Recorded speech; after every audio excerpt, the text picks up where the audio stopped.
Right, so here we are. Fucking, I fucked up my last one by putting too much fucking music on it. We'll leave it, man. And I'm doing this basically by trial and error, uh,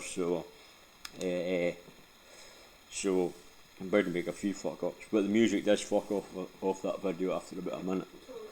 So, I mean, I'll tell you, I'll show you how glamorous it has been. A drug addict. And I mean, I'm off heroin now, but I mean, it's not just heroin you end up on. I mean, everyone says cannabis is the gateway drug. It's not. Nicotine is the gateway drug.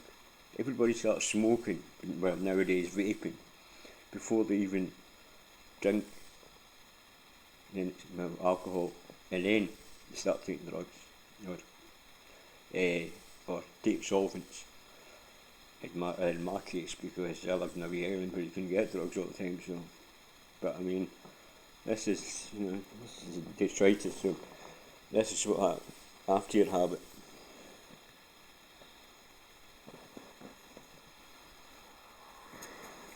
I mean, that's the carnage. That's the carnage.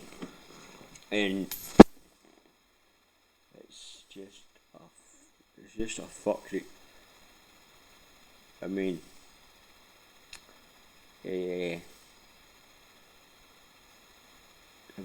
like nobody tells you that you're going to be there 20 years later, 30 years later. I mean, I'm 42, right?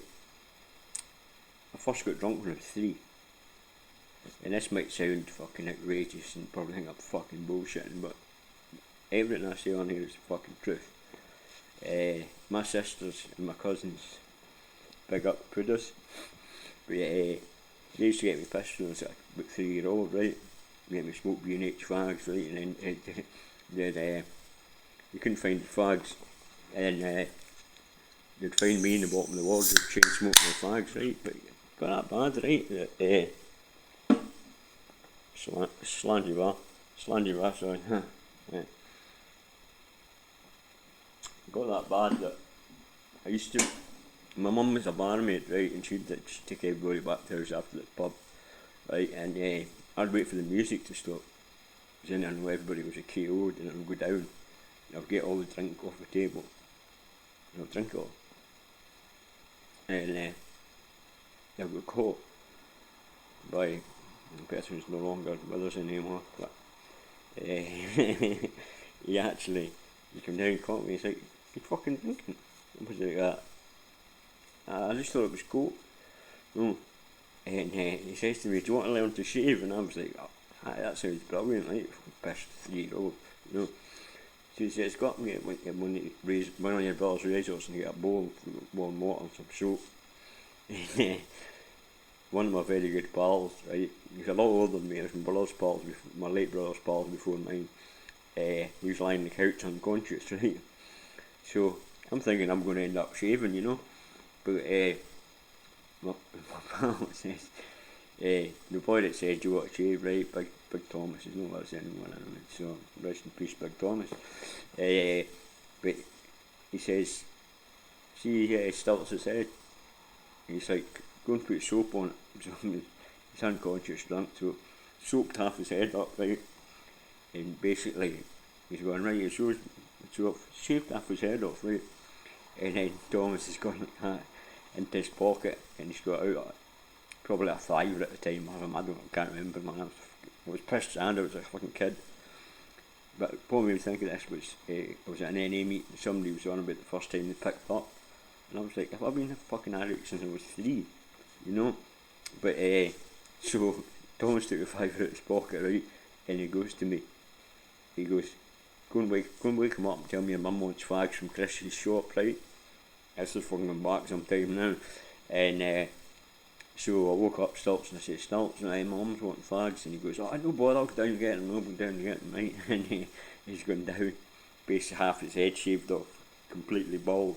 He always had a skinny head anyway, so he didn't look as bad as it could have done.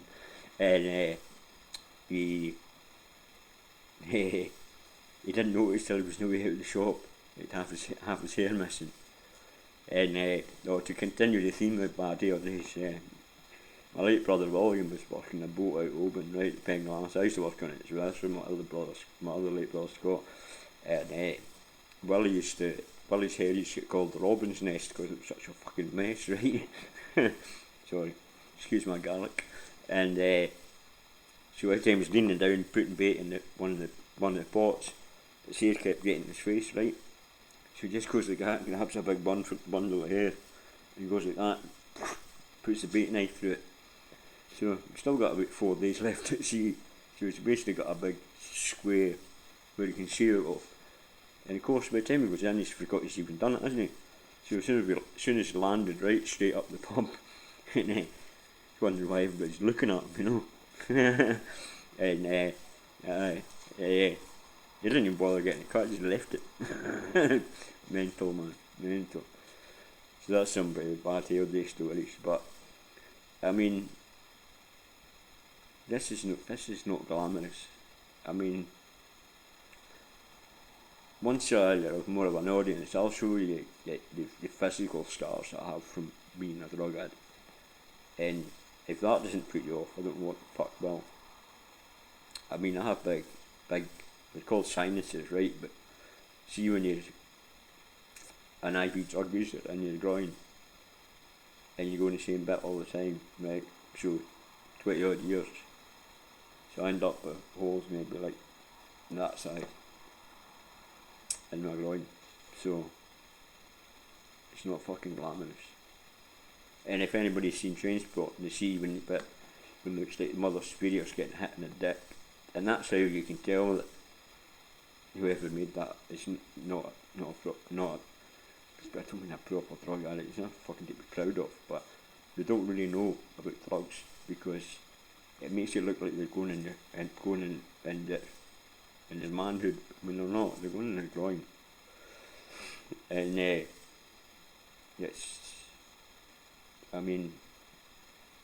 classy. It's filthy, man. I had it a few years ago before I came off heroin, right? Probably about this time 4 years ago. I was living in a bike shed. This time, well, it'd be 5 years ago this winter. I was living in a bike shed in Leith, and that's real Trainspotting stuff, you know, because it's supposed to be set in Leith. But I was living in a bike shed in Leith, and I was a fucking mess, man, a fucking mess. Yeah, addicted to crack and heroin, and fucking, it's fucked up. But other than that, fucking, there's always mitigation, you know. But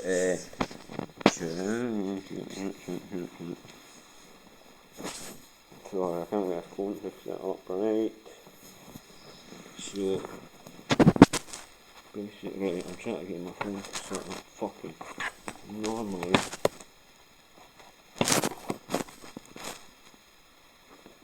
Just so I can finish all this. I mean, this is the carnage you don't talk about. I mean, you're still here, still there, still standing up. But I mean, the fact there's 800,000 people in jail for doing what I'm doing exactly this second, right, is a fucking utter disgrace.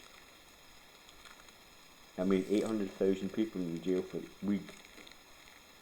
Actually, my last prison sentence was for 5 fucking gas plants. So, and I got to Berlin, and everyone's going, "Oh, Spike, what are you doing? What are you in for?" And I said, "I got caught with 5 gas plants," and they're like, "Oh, you're allowed 10, didn't you?" I goes, "Well, obviously fucking not, or somebody go and tell Sheriff Woods that, eh?" Well, I'll continue this story in the next one. Ike back.